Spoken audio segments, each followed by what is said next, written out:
බොන්සායි පැලයක් දැක්කහම අපේ හිත ඒ වගේම අපේ ඇස් එතන නවතින බව නම් රහසක් නෙමෙයි. හැබැයි මං හිතන්නේ අපි හැමෝටම වෙලාවකට හිතනවා නේද අනේ මේ ගහට වද දීලානේ නිදහසේ හමන හුළඟ, ඉර එළිය, සතා සර්පයා, දිලීර වර්ග එක්ක යාට තියෙන සම්බන්ධය, ස්වභාවික පරාගණය, නිදහසේ ගහට මිය යෑමට ඇති හැකියාව නැති වෙනානේ කියලා.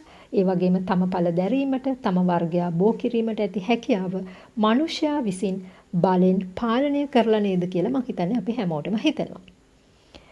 පොඩක් ඉන්න. අපි මේ ගැන හිතලා බලමු. කොහොම වුණත් මේ බොන්සායි කලාවේ ඉතිහාසය ඉතාමත්ම රසවත්. අපි හිතමු ලොකු ගහක් එයාගේ අතු නැවෙනවා, සාමාන්‍ය පරිසරයේ ඉන්නකොට හුළඟ හමන දිශාවට ඒ අතු ඇඹරෙනවා, මූල පද්ධතිය ලොකු වෙනවා, කඳ පුපුරනවා වගේ විශාල වූ ක්‍රියා සමූහයක් නිසා තමයි ස්වභාව ධර්මයේ ලස්සන ගහක් ඇති වෙන්නේ. හැබැයි මේ සුන්දරත්වයම මනුෂ්‍යයා විසින් යම් වූ ක්‍රියාවන් නිසා අතු කපලා, අතු අඹරලා, අතු නමලා, ඒ වගේම වතුර සහ පොහොර ප්‍රමාණය පාලනය කරලා තමයි අන්තිමට මේ බොන්සායි පැලයක් හදාගන්නේ. කොහොම වුණත් මේක සරල නම් නැහැ. මිනිසාගේ කලාත්මක හැකියාව, ඉවසීම, ඒ වගේම තව කෙනෙක්ව බලා ගැනීමට ඇති කැමැත්ත වගේ පොහොසත් කරුණු රාශියක එකතුවක් තමයි මේ වගේ ගහක නිර්මාණය සිද්ධ වෙන්නේ. කොහොම වුණත් බොන්සායි පැලයක් හදන්න අවුරුදු ගණනාවක් ගත වෙන බව නම් රහසක් නෙමෙයිනේ. ඉතිහාසයේ කියන්නේ සෙන් හාමුදුරුවරු එයාලගේ පන්සල්වල බොන්සායි පැල හැදුවලු.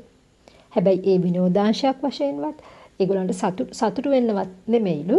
ඒගොල්ලන්ට ස්වභාව ධර්මය තම පන්සල් ඇතුළට ගෙනල්ලා භාවනා කරන්නලු. ඉතිහාසයට අනුව බොන්සායි කලාව බිහි වෙන්නේ චීනයේ.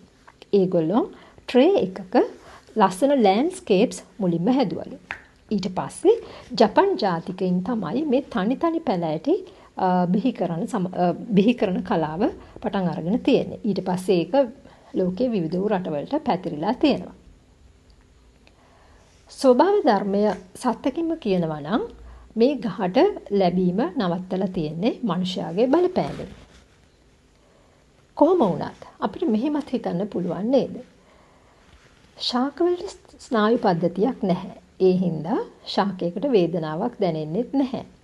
ඒ වගේම අපි මුළු ලෝකෙම තියෙන ගස් බොන්සායි කරලා නැහැනේ. ඒ වගේම පරිසරයට අපද්‍රව්‍ය එකතු වෙලා නැහැ. වායු දූෂණයකුත් නැහැ. ඒ වගේම සාමාන්‍ය පරිසරයේදී ගහකට මුහුණ දෙන්න සිදුවන කටුක පරිසරයෙන්ුත් යා මිදිලා. ඒ වගේම අනිත් පැත්තට ගත්තොත් මේ බොන්සායි ගහක් අපි කාටත් එකතු කරන සතුට නම් මං හිතන්නේ කියලා නිම කරන්න බෑ.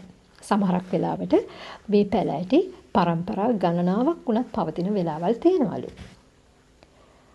මෙවැනි ලස්සන කලාවක් බිහි කිරීමට අපි ඇත්තටම කිව්වොත් චීන සහ ජපන් ජාතිකයන්ට ණය ගැති.